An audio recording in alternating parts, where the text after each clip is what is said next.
It's one of the things I usually like to make as a caveat when I'm saying these things, is that it's important, you don't have to believe anything I say. What you believe is your own responsibility. This is the whole element of freedom.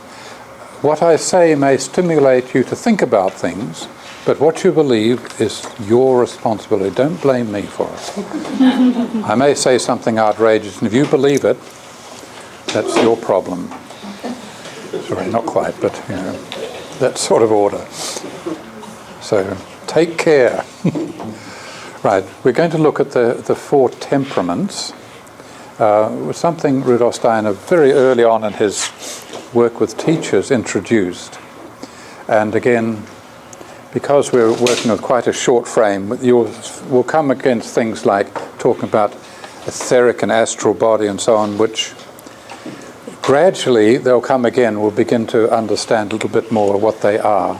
But at first they will sort of just seem just another set of words. So, four temperaments. In a way, it's sort of four personality types that Rudolf Steiner suggests that if teachers can begin to be aware that their class is likely to have a variety of personality types, then they will be able to organize their teaching a little bit more effectively. Particularly in the days that when he was speaking about that sometimes the classes would be very large, and the idea of giving personal attention to children was not always so easy. So I've got here four temperaments, an aid for teachers.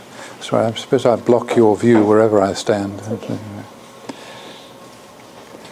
So I'm going to start with temperaments in an adult, because in children it is slightly different, but characterizing what are these temperaments. These temperaments come from, right back in medieval antiquity, I guess. The four are called melancholic, phlegmatic, sanguine, and choleric. And originally, this sort of melancholic, melon means black, and colic is bile. So the medieval people thought you got this temperament, or bad temper, from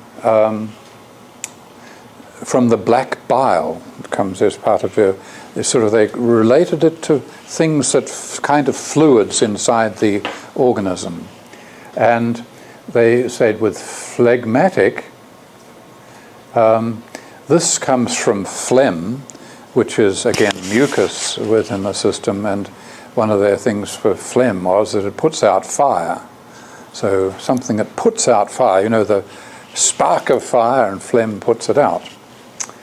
Sanguine, does anyone recognize? Oops, wrong one.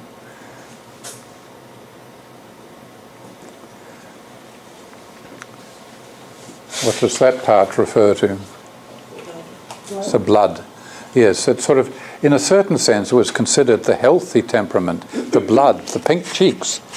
Someone with sanguine temperament was sort of considered to be healthy, and you could see that some of these others were perhaps not quite so healthy in the sense they're a bit one-sided, but sanguines can also be one-sided. And choleric was, you can see the col part is here, is also bile. This they call the yellow bile, and this led to fiery personalities. And you can see that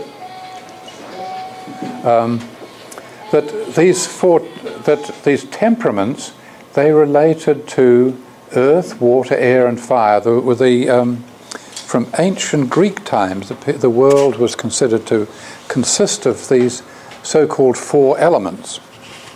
And we could say, oh, yes, but they only had four. We've got 98, 112, depends what you count in elements. But if the Greek people here could answer that, they say, yes, but when you talk about those chemical elements, you're really only just breaking that up a bit. There's nothing to do with these. Because in a way, when the Greek people talk of earth, yes, that's the solid earth and the body. Water had to do with life, and air had to do with consciousness, and fire had to do with spirit and direction and purpose. So they saw these are much broader concepts than just what we would in today's consciousness say earth, water, air and fire. For them they were very large pictures. And in the body itself you can see that the earthy element, you can see in the body itself, is connected with the bones. And the water, the flowing, that used to do with things that flow in the glandular system. And in the air, and the consciousness to do with will be the lungs, of course, the air, but also the nervous system is much more, you might say, somebody who's nervous, it's whereas with the glandular system, the low flow, it's sort of go with the flow, it's very steady, or quite a different quality to being nervous. And with the fire, you can see the blood circulation. Despite that saying sanguine there, the fire comes from the warmth of the blood circulation. The blood circulates, and there you get the energy. You might say fire and energy. The blood carries the energy. So that's that sort of picturing that those different qualities can be seen in personalities. And you can say that with the melancholic, in that adults, not in children, that you might say that there the physical body is a kind of more dominant, that your physical body, if it sort of predominates, then you can feel the weight of your bones, as it were, and you can sort of feel a little bit weighed down by this, and this would be the melancholic temperament, has something of that. Whereas the phlegmatic is happy to go with the flow. Phlegmatic was a temperament that doesn't easily get perturbed. It's the rock in the storm, as it were, and it's to do with this sort of flowing quality. Whereas the sanguine is more nervous. And you see these terms, we have the etheric body is a term that Rudolf Steiner gave to all things that are living. He said they have not only the bones and all the solid things, they have something, and he says, as life. That you might say that to try and understand this, you can think that you may have seen somebody who's died. Maybe you've had a grandmother or somebody like that who's died. One day they're alive and walking and talking and so on, and the next day you see them lying on a bed dead. And you'd say, well, hang on. If you're just a pure materialist, you say, well, all the cells that were there the day before are still there. All the things, that all the substances there, but they're cold and lifeless. What's the difference? And you say, well, all the genes are there, all these things are there, but what's different? And you say, this is where the chemical analysis will come up with no difference. But from the moment of death, that whole body begins to decay and all the structures fall apart.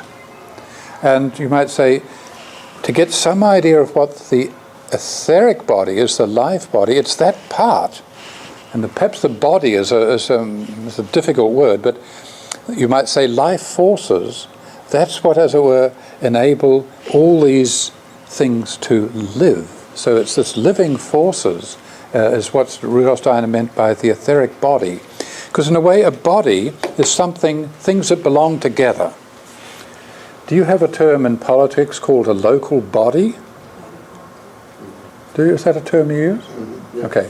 I mean, it's sort of, and so you can think, hang on, what's it got to do with this as a body, and where's the local body? It's sort of, what it means is things that belong together. And so our etheric body are all those forces belong together that keep our body alive. And when it leaves, we die.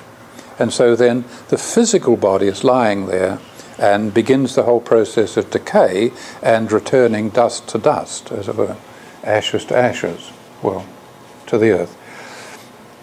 And then, so you might say that etheric body we have in common with the plant world, and of course the animal, and so on. But the rocks don't have, they may have been once alive, but they're not now. They don't have a life body. And then if you go up to the animals, you see, yes, they're alive, they've got a physical body, an etheric body, but they have something else. They have a nervous system, and part of the nervous system is sense organs, so they've got eyes, ears, nose, etc., all those sort of things. And they have consciousness. So this is something, again, that over and above all that the plants have in a process, glandular system in a plant would be equivalent, the sap, flows. But you can't say the plants have a nervous system.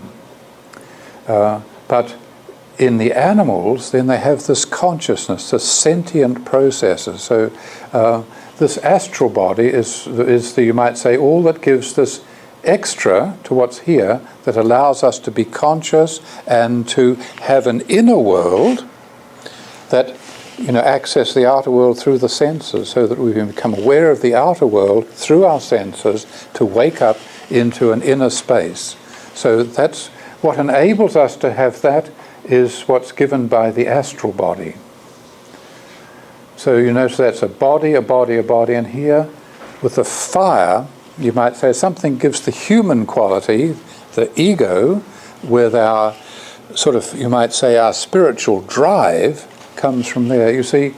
And when scientists say, yes, they talk about the human being as just being a hairless ape or whatever, there's a certain degree, from a certain point of view, yes, there's a truth about it. That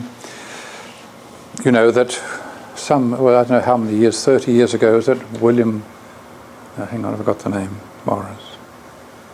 Desmond Morris. What? Desmond, thank you, that's the one. Not I thought William's far too far back. Desmond Morris wrote The Naked Ape. And that was just sort of saying, he was talking about human beings, just hairless and naked. You see, animals have a hide. We can't hide. We have a face, and our feelings are expressed in our face. We don't hide. Imagine what it was if you had a hairy face and thick, heavy skin. If you watched animals smile, it's painful. I mean, a cat can smile, but it's a bit of a grimace, because really they've got to hide, and we can't hide. So, sorry, that's a bit of a sidetrack, but yes, so with this naked ape, the interesting thing, one of the anthroposophical doctors was so incensed with this, he got down and wrote, this was Leon Mays, and he wrote a book that came out as soon as he could, called The Dressed Angel. That was his response. It's sort of saying that, yeah, there's another side to this. This Leon Mays also writes, incidentally, another interesting book. He said, Blessed by Illness. You think, oh, where's he coming from? But, that it's like saying that when you're ill, there's certain things you have to overcome, and in that process you gain something. So that's the blessings of illness. Anthroposophy is a strange study. So we have here this ego that is able, somewhere within this so-called animal body, is able to come in and sort of wake up to what we may call self-consciousness and having a sense of purpose. Have you asked your cat this morning what its purpose is today? What are you planning to do today, Puss? Nothing much, and you may say that to a human as well, but they do have the possibility that they will have plans and purpose and a goal and a drive. And I also like to add a little bit that this is not a teacher training. You think, hang on, that's what's advertised. No, you can train, I won't say cats because you can't train cats, you can train dogs and horses and elephants and monkeys, but you can't train teachers. What you can do is give teachers an opportunity to prepare themselves for the classroom. And that's what I'm offering you. Not a teacher training, but an opportunity to prepare yourselves. Okay, So these temperaments really are when a melancholic is when the physical predominates, and phlegmatic is when these life forces, the phlegmatics like the life forces, they like a good meal, it's sort of because the life juices then start flowing.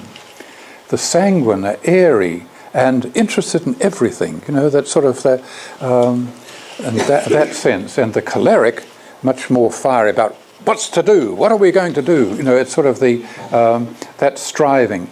And you can see, in a way, I would say that these people are very much in the present. Just all the things that are happening around you. Choleric, the future. What are we going to do? Where are we going? That sort of drive. And these people live somewhat in the past. So what are these people doing? Yeah, interesting. I'll leave that as a question. But anyway, let's go on. I'm trying to...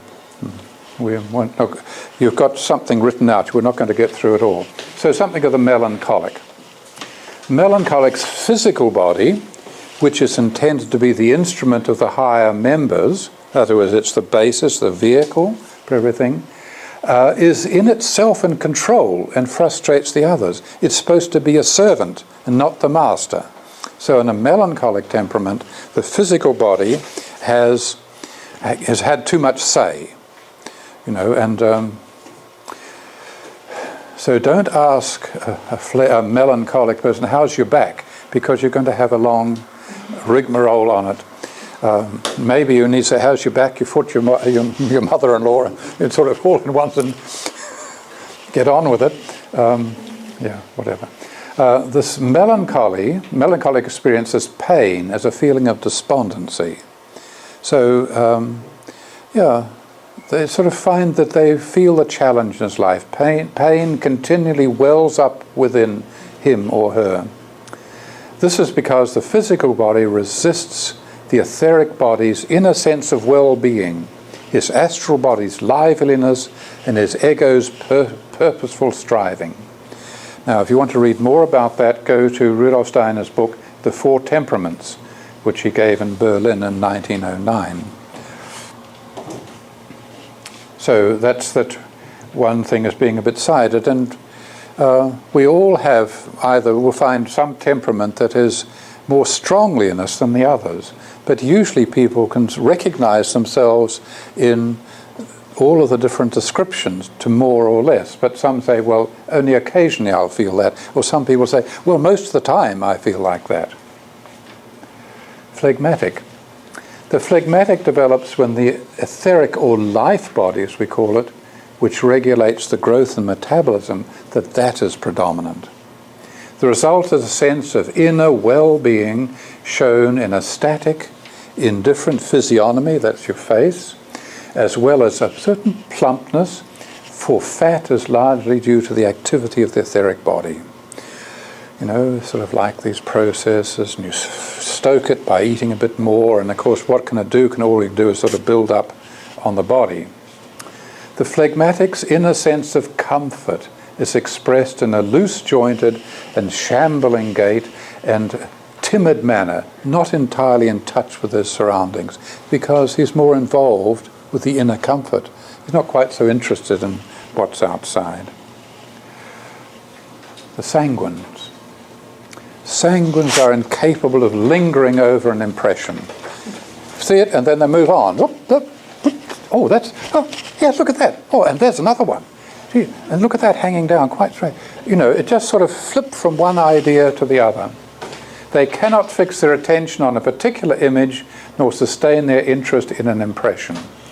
Of course, you can see that these can get one-sided, and it would be quite painful to be overly in any of these situations. Instead, they rush from experience to experience, from percept to percept. Percept being the impression you get through your senses. This is especially noticeable in sanguine children, where it can be a source of concern.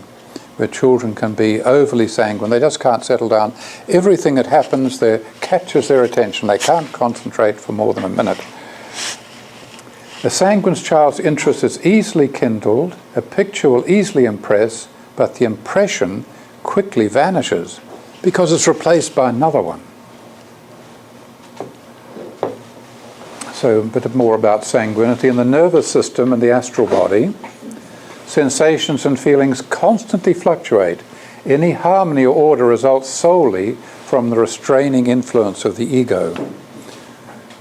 People who do not exercise that influence, in other words, the ego is not being active, appear to have no control over their thoughts or sensations. So it's the ego that says, hang on, that's an interesting thought, I want to hang on to that for a bit longer. Sanguines are totally absorbed by the sensations, pictures and ideas that ebb and flow within them. It's their sensory system, through the senses, they're always living in their senses. Though they come in, they don't able to take hold of what comes into them. They move on to the next one. Something like this occurs whenever the astral body predominates, as in the sanguine. Sanguines surrender themselves, in a certain sense, to a constant and varied flows of images, sensations, and ideas, since and then the astral body and the nervous system predominate. So they're... But in one sense, you can see when I say in the present, because sense impressions are always present, because they're in the moment. They don't last. They only last in you if you can bring them as a memory. In other words, if they impress you sufficiently, then they can become a memory. But if these things don't impress you, then you won't remember anything either. The sanguine's facial features are mobile, expressive, changeable. The child has a slender form, delicate bone structure, and lean muscles. So they can be quite beautiful. Light, springy step, the sanguine. And sanguinity is the typical temperament of the child.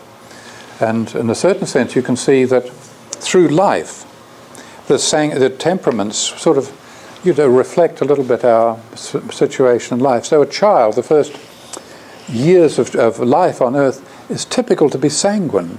Children, that's a natural temperament of children. Though you can have melancholic children, but typically overriding it, part of just their age is to be sanguine. But then when you come to youth, what might be a temperament that would belong to youth? I'm going to change the world. It's not good enough. You can see that there, you might say it's interesting, they're about 14 years. So the first 14 years is more sanguine. Next one, I'm going to change the world. Out you go. And it's sort of there, you can see the choleric temperament belongs a bit more to that second stage of life. And after about 14 years of that, you begin to realize that, yes, I did all these things, but the world keeps keeping on. And a certain melancholy, can you realize that, yes, I did my best, but I didn't exactly make a huge dent. And so there's an element of melancholy, of a certain realism taking in thinking about it. So you might say of the temperament of adulthood is more melancholy.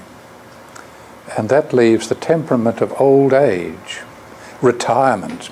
After all, you retire because, that's an element of the phlegma. You can sit down and enjoy life, You don't have to get up and go to work. You can retire. You can enjoy the comforts. You can do, whatever. It's nice being retired. So the temperaments follow through life. So there's all sorts of variations. It's not say that one person, you can't label them and say, well, that's a sanguine and it stays that way forever. Choleric. The choleric thus comes across as someone who must always have his way. He's in charge, and he's sort of can tread across all sorts of toes. This is what we're doing. his aggressiveness, everything connected with his forcefulness, his will derives from his blood circulation. Come on, folks, let's do this. You know, that sort of that energy of the blood. Napoleon, a classic example of the choleric, was so short because his ego held all the others, the physical etheric, back. You know, you can see these typical cholerics. They're bull-necked and short. You know, if you look at those short kids in your class, often they're cholerics. You know, and they're having a certain expectation of their teachers. They expect their teacher to match their collar. You know, and this is where the teacher has to have a way of working with every temperament. So a melancholic teacher might find it hard that they have to bring out the collar in themselves to meet the collar in their children. The choleric's self-contained inwardness expresses itself in eyes that are dark and smouldering and sharply chiseled facial features. So these are all generalities. They're not always working, but you can look around you with different interests to people and think, gosh, what's shaped this person? Drama scenario. So this might be as far as we get. Imagine that there's a path through a densely wooded park along which people regularly walk. There's been a storm, and a large tree has fallen over the path, totally blocking it, so you can't get past. Individuals of various temperaments walk down the blocked path and find the tree. Act out the reactions of a sanguine, a phlegmatic, a melancholic, and a choleric person finding this tree in the road. And where can we find a little tree that some people might like to offer to act out? Maybe we'll just put the chair here as a thing that's blocking the way. Anyone care to? I suppose it'll only be the clerics that offer.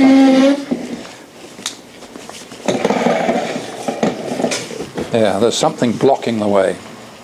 Anyone like to? What did I say? The first one, sanguine. Anyone like to act out a sanguine? They're walking along, and yeah, who would like to do it? Come on, volunteers. Oh, thank you.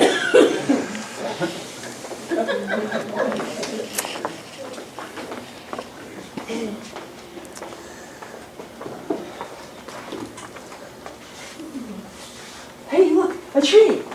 It's fallen. Oh, and look at the root ball. Oh, we can make a fort. Hey, you guys, want to make a fort? Come make a fort. Look. And we can.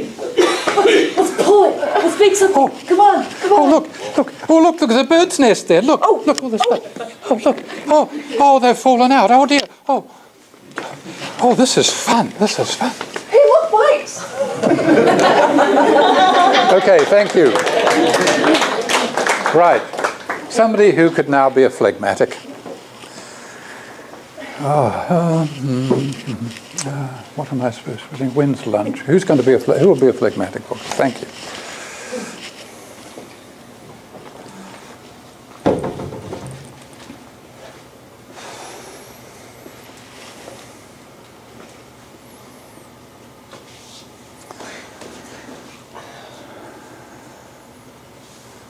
Anybody want a snack?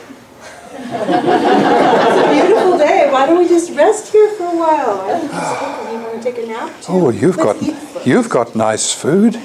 Oh, that's fantastic. Oh, gee. It tastes better on the Isn't it wonderful? This you've got something to sit down on. Hey.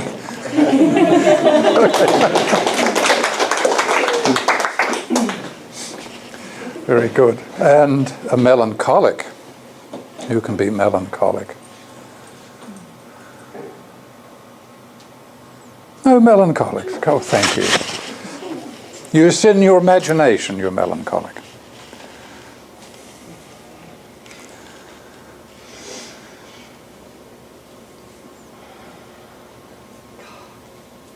Ow! Where's hate the sun? What is this? There's always trees falling down for me. Get over this thing. Oh. Ow! I can see you're going to be late. I'm always late. Oh dear. It's my What on earth are you dog's going to fault. do? He was smiling and I just didn't like it. It scared me. Dear. Look, I suppose we'll have to go all that. We'll be so late to go through the other path. Oh dear. Okay. Oh. This always happens, doesn't it?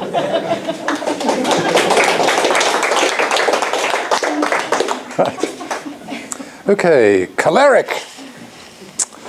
Oh yes.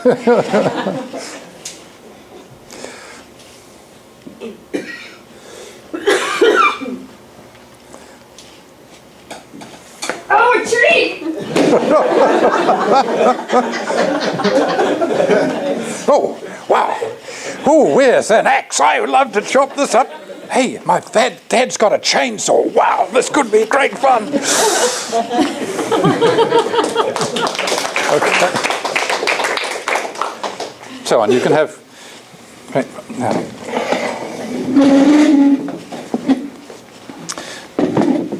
I don't know quite whether we've got time for a second one. I thought a different drama scenario. Could we have a different one?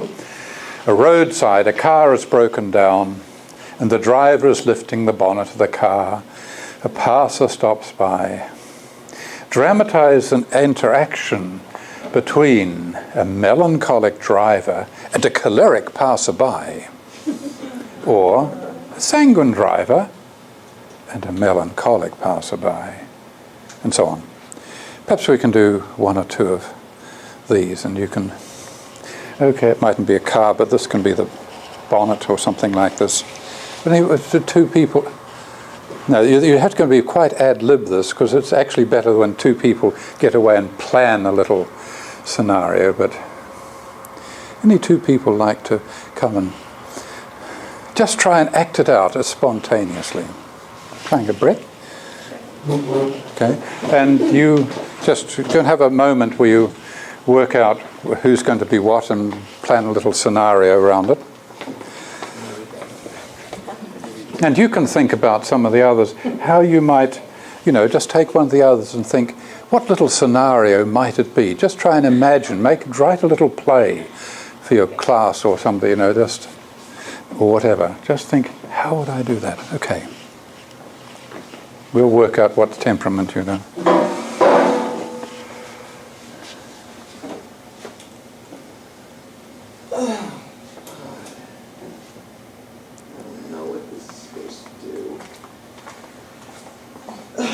Hey, how's it going? You need some help? You want me to call somebody for you? I don't know. I have a friend over there. They're really good at fixing cars. I mean, we can really get this done, Okay, You in a hurry? You got somewhere to go? Yeah. Yeah, I've got to be somewhere, but I'm really, it's... I don't know. Let's just get in there. All right. Okay. Let's just get in there and see what we can figure out, okay? I bet we can figure it out. You want to try? When was your last oil change? I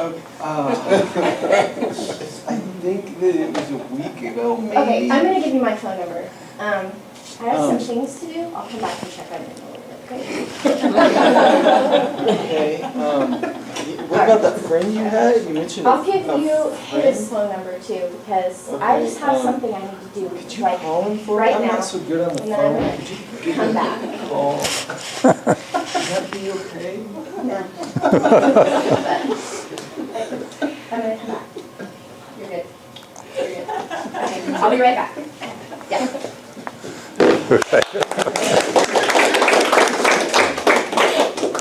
Okay, well, I'll have to leave these others in imagination from him. We'll have more 5 minutes more on this, and maybe it'll be unfinished somewhat. But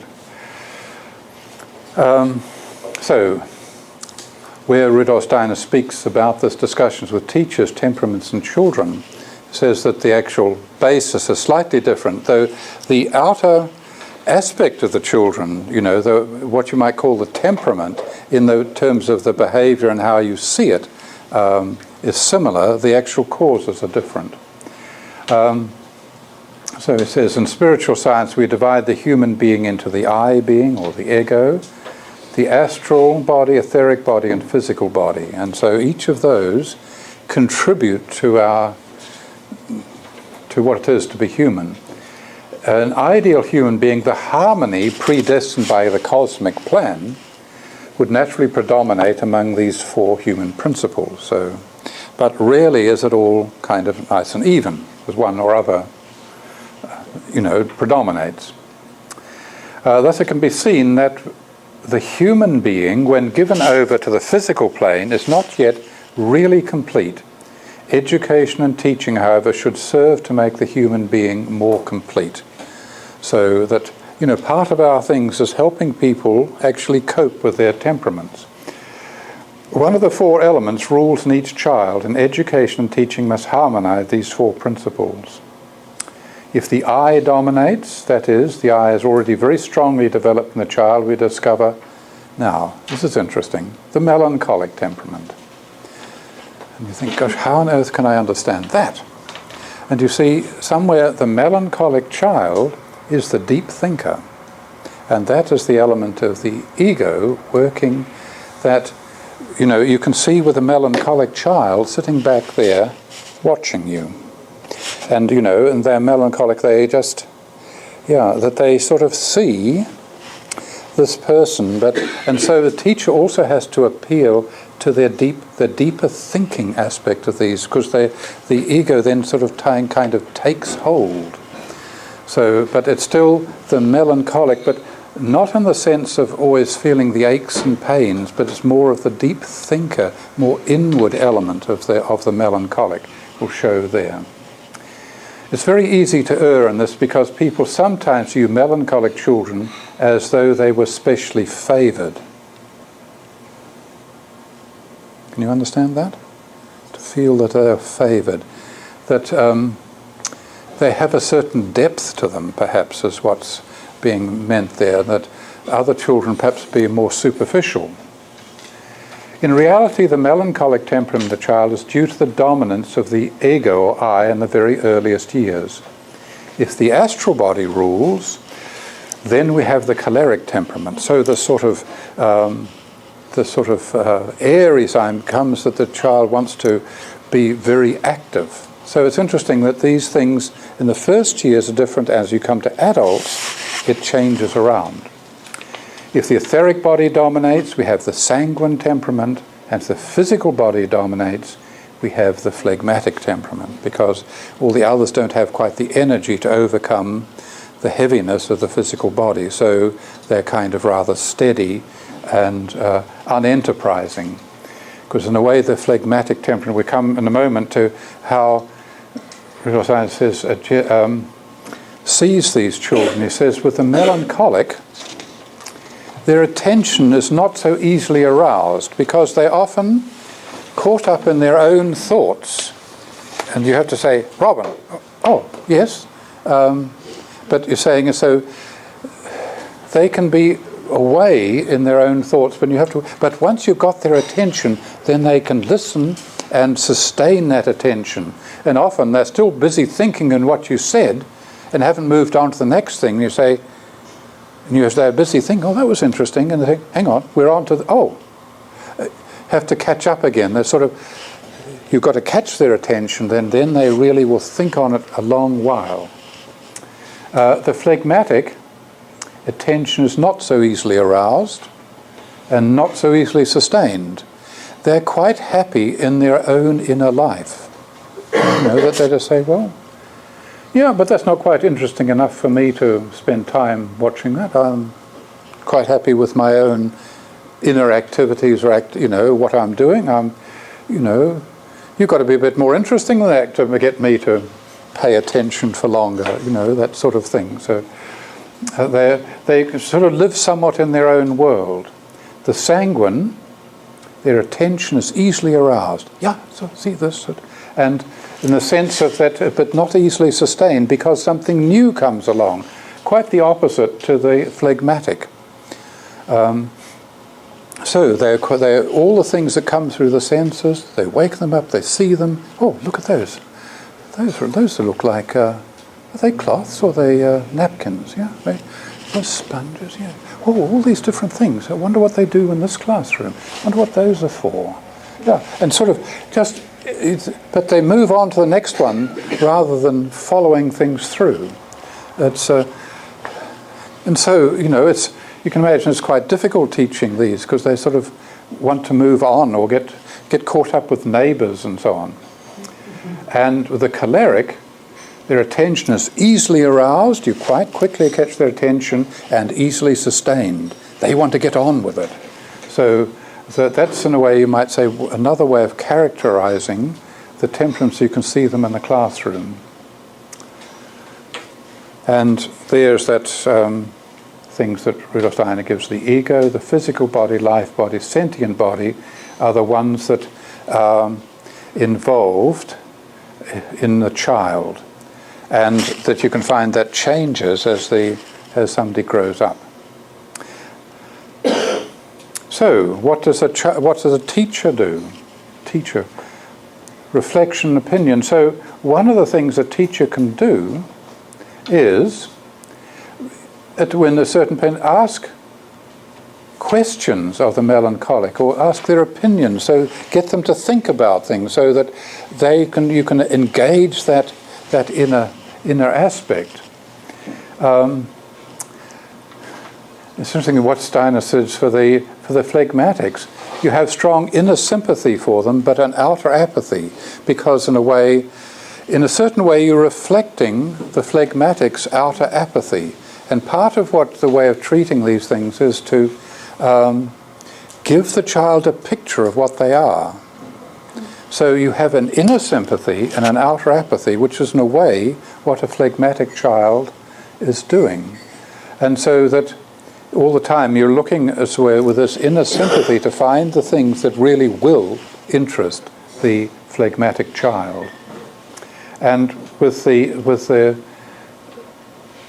the sanguine, the senses, so that when you have something new in the classroom, you want to show something that, to the class, you'll say, now look, have a look at this, and you'll go and show the sanguine group of children, and you suggest that you put them all together, and so that they'll get caught up with them, and you show them different things, and look at this little thing here look, and so that they engage their senses because that's where they're living. Ask the melancholics to think about things, that, what do you think that, well, ask what it means, but it was sort of more a thoughtful element there. Now the choleric, you need outer calm. Now sometimes cholerics get into all sorts of difficult situations because they just bluster on, and there are times, you might say, you want to sort of blow your top and saying, that you've done that again. But you have to sort of inner calm and say, you just broke that. And then you said that you actually try and find a time later on and you then take the child aside and recall and said, remember yesterday that you threw that bottle into the corner there because you're why did you do that? You were frustrated, right?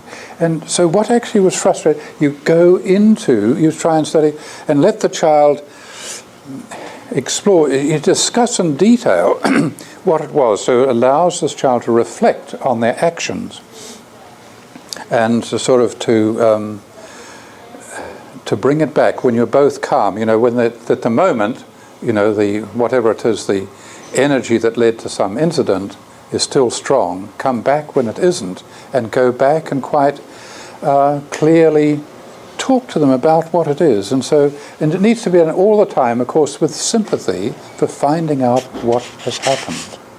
So those are just some aspects of, there's many aspects, there's just a couple of aspects of dealing with children. You can see these are, I think, perhaps rather stylized. They're just sort of aspects of their build, their walk, their eyes, relationships. I'll leave that, you can look through those yourself. Food, memory, interest.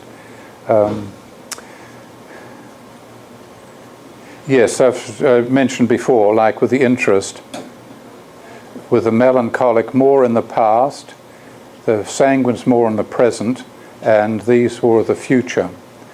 So they've got that sort of, like they put these two together with the interest, their interest in the present without getting involved. They're quite happy to be observers.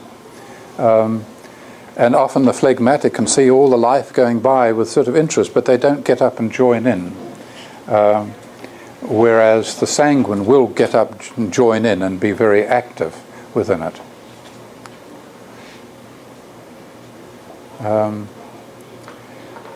Saying of something again for the parents and teachers, down the bottom here,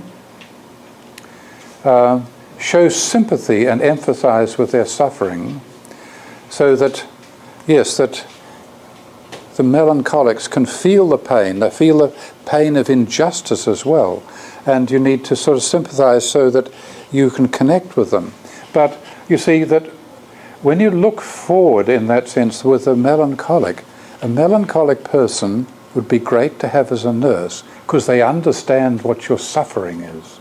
And so in a certain sense, the nursing fraternity, and I don't know whether that includes doctors or not, but, in the sense of, yes, so that because they can actually then take this consideration of their own aches and pains, they can say, oh, I know what it feels like, and be very helpful and understanding in helping others. With a phlegmatic, show calm strength. But with the sanguine, saying show friendly interest, but be firm, because they will always want to rush on to something new all the time. And here, as I said before, recall events and deeds the next day, be firm and strong and to the point. So that, in some sense there, you're wanting to show also with your strength that you need to mirror to the choleric something of a choleric in yourself. I might jump over that. Teaching of cholerics. The knowledge of the temperaments is extremely useful to teachers, allows them to structure lessons or appeal to various kinds of children. For example, when we tell the 7th graders the biography of Galileo, the cholerics will probably identify with that part of the story, with Galileo's personality, this man of scintillating intellect and indomitable will. Yeah, that's great. And they can sort of identify with that characteristic. They can have a feeling for that, and they'll get nourishment from that part of the story. Whereas the melancholics are more likely to empathize with Galileo's personal, professional struggles. Undoubtedly, they will feel compassion for the blind old scientist who lives out the final years of his life under house arrest with orders not to express his views on astronomy. So they can feel the sense of certain injustice about this, and they can understand that side of things. The sanguines are likely to appreciate the details of courtly life in Italy in the 16th and 17th centuries, and they'll probably be fascinated by Galileo's many difficult relationships that led inexorably to his conflict or confrontation with the church, because he was, espousing Copernicus's ideas, whereas the church had said these are, heresy. But he persisted in carrying on and bringing these out, because he took the telescope, which normally with those days looked for earthly things, that messages would be sent by the military, somebody send flags, you'd look and say, oh, the semaphore message, and you pass it on. But he took the telescopes and looked up to the moon and saw it had mountains on it, and Jupiter had moons like the earth, and sort of saying, oh, these are not heavenly beings anymore, they are earthly type things. And so he did all those sort of things. The phlegmatics will be impressed by Galileo's perseverance. Despite his many setbacks, he continued working diligently on his research and recording his observations in meticulous detail. That's the good thing about phlegmatics. Give them tasks, they'll be very reliable. They'll be thorough because they won't get distracted, but they will like the things to be orderly done. So, that you set something and they will be thorough and have it finished to their inner satisfaction and hopefully yours. Teachers as models. How to be in front of all the children with this modelling. Strength, the competence, courage, self-control and decisiveness are qualities that cholerics can respect and admire. We need to meet them with authority, objectivity and firmness, providing with challenges that require inner as well as outer strength. So, as a teacher, you have to be able to model that so that they can respect, that you are in charge and that when you say something, you mean it, not that you're going to bend and get over. If you say, this is what we're going to do, and the next somebody says, why? And say, oh, okay, we won't do that. The cholerics, you've lost their respect immediately because you didn't stand up and you said this and you changed your mind. You're weak. You're not worth my giving my attention to you. The melancholics, they are sensitive, introspective, thoughtful and articulate. Though they may be self-involved, they have a great capacity for sympathy with other people's struggles and pain, and are very perceptive. They're sensitive and perceptive about other people's situations. Melancholic children benefit from hearing of those who had to endure hardship and a difficult destiny. That's sort of that inner journey, because you remember they're holding the ego inside, and that is, of course, is what destiny is about. Is where are your ego's journey. And they can move from self-preoccupation to compassion, so that from in you can move them out to compassion for other people's situation. Sanguines tend to be sociable, vivacious, light-hearted, often graceful and full of life. You can sometimes say the sanguines are the life of the party. They are full of everything. They know everyone's business. Say, oh, look, you ought to talk to so-and-so. They've got the same interest. They matchmakers. They're all these sort of things that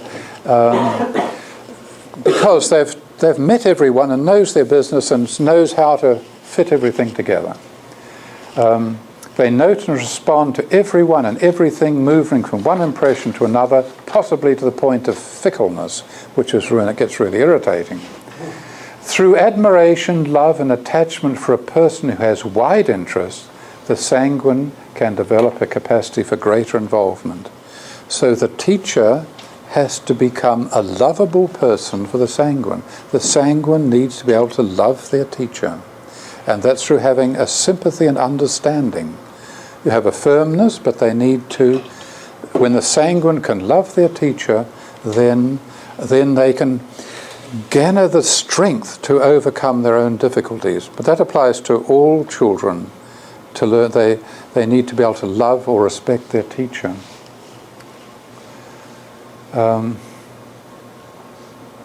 An ever-changing environment can cause sanguine children to yearn to explore something in greater depth and sustain their interest, so that you're trying to get them to have their interest, but to just sustain it for longer, to enter more deeply into something before they move on. Phlegmatics love order, repetition, and physical comfort. They tend to be patient, even-tempered, loyal, and steadfast. And sometimes, a rock of refuge in an astral storm. As that's when all the feelings and emotions are flying, and I hate this law. Phlegmatic says, what's all the fuss about?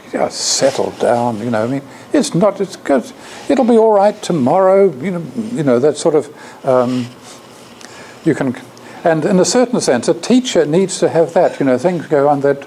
The children need to know they can rely on their teacher. The phlegmatic teacher will make sure the routine tomorrow is similar as it is today, so the children can know what happens. Whereas the sanguine teacher says, now today we're going to do this, and come in tomorrow, and something quite different, and the children think, they can never keep up with it. There's nothing they can manage. But there's different things. That's one thing, the temperament of the teachers and the temperament of the children. But the temperament of the teacher has quite a strong effect on the children. The teacher needs to be able to model all of the temperaments. So it's quite a challenge. Surrounded by apathy, the phlegmatic may be stirred inwardly to take outer action. So this is the suggestion Rudolf Steiner says, sit all your phlegmatics together and they'll bore the pants off each other, and sort of, and so that they can sort of, and in fact he says all the temperaments, sit them beside each other and they get a good picture of themselves, and so can begin to modify themselves. Of course, it's not always easy to have all the sanguines chattering away together, but then have them near in front. Homeopathic teaching. Use the homeopathic principle of like treats like by seating similar temperaments together. Their own behavior is thus mirrored back to them by their peers, prompting them freely, to moderate their own behavior. And then sometimes when you're setting tasks for a class, you can have follow-up task and activity where each child can choose according to a temperamental inclination. So you can have one of the possible things we do is some difficult, challenging, or perhaps constructional activity that might appeal to a choleric. And you can have one that's a multifaceted task, many different aspects to something, many details that might appeal to a sanguine. A task requiring thoroughness and persistence or attention to detail for a phlegmatic. And a task requiring sensitivity and thoughtfulness, perhaps poetry, that might appeal to the melancholic. Don't tell them what to do, but observe what they choose to do. And that'll tell you something about their temperament. So there's those possibilities. You as a teacher will learn something about each child by the choices they make. I think that might be the last. Yeah. So anyway, it's a huge topic. David just showed me the good thing here in this Childhood by Caroline Wein Heidebrand. She's given some pictures there of temperaments. There's a number of books in Waldorf education that explore the different temperaments and characterize them. I feel you have to be a little bit careful of these ones that characterize them, the temperaments, in a negative way. What you're trying to do is to get the temperaments to make them a strength. Not to eliminate them, but say, this is your temperament. Let's make sure this works for you in your life. That's the task of the teacher, to make sure that, you can master your temperament. That's the important thing. And to become a teacher, you have to master all the temperaments, even the ones you haven't got. Right, we need to have a bit of a break, but in a sense, because I want to do something with maths.